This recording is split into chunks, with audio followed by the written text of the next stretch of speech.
చేద్దాం పిల్లారా. యోబు గ్రంథము 5వ అధ్యాయము 11వ వచనం. యోబు 5:11.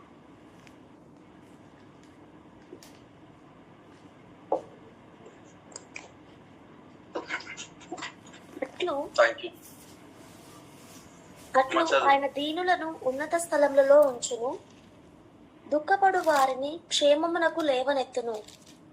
ఆమేన్. దేవుడికి స్తోత్రం. అలాగున్న దేవుడు ఏం చేస్తాడు? ఆశీర్వాదంలో నడిపిస్తాడు. ఒకటి అక్కడ అంటున్నాడు, దీనుల గురించి మాట్లాడుతూ ఉన్నాడు. దీనులను ఉన్నత స్థలంలో నుంచును అని అంట. అబ్బా, ప్రైజ్ ది లార్డ్. దీనత్వం కలిగిన వారిని దేవుడు ఉన్నత స్థలములో ఉంచుతాడు. హల్లెలూయా. గర్వము, అహంకారము, ఈర్ష, కుళ్ళు, కుతంత్రాలు ఏం లేకుండా ఒక దీనుడుగా మనం ఉంటున్నాం. హెచ్చించుకోకుండా మనల్ని మనము తగ్గించుకుంటూ దీనత్వం కలిగి ఉన్నప్పుడు ఆయన పైకి లేవనెత్తే వాడుగా మనకు కనబడుతూ ఉన్నాడు. దేవునికి స్తోత్రం కలుగును గాక.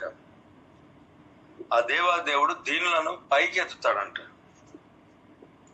ఉన్నత స్థలముల మీద ప్రభు నిలబెడతాడు. ఆయన దీనులను ఉన్నత స్థలములలో నుంచును. గొప్ప స్థలంలో, ఉన్నత స్థలంలో, చిన్న చిన్న స్థలములలో కాదు.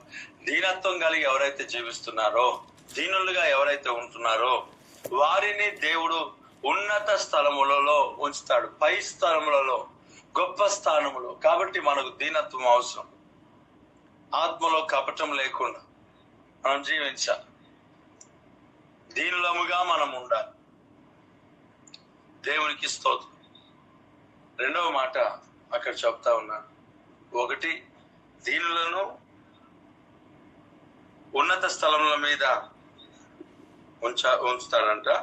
రెండవది, దుఃఖపడి వారిని క్షేమమునకు లేవనెత్తాడంట. దేవునికి స్తోత్రం. ఏదైతే దుఃఖపడుతున్నావో, బాధపడుతున్నావో, కన్నీరు కారుస్తున్నావో, వీటన్నిటిలో దేవుడు నీకు ఏం చేయబోతున్నాడు అని అంటే క్షేమమునకు లేవనెత్తబోతున్నాడు. ఇంతకాలం కీడు అనుభవించిన నీ జీవితం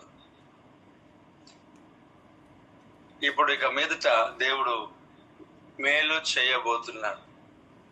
ఆశీర్వాదం నీకు దేవుడు అనుగ్రహించబోతున్నాడు. గొప్ప కార్యములు దేవుడు మన పట్ల జరిగించబోతున్నాడు. దీనిలో లేవనెత్తువాడు, ఉన్నత స్థలం నుంచి వాడు ఆయన. ఉన్నత స్థలంలో దేవుడు దీనిలో ఉంచుతాడు. అలాగే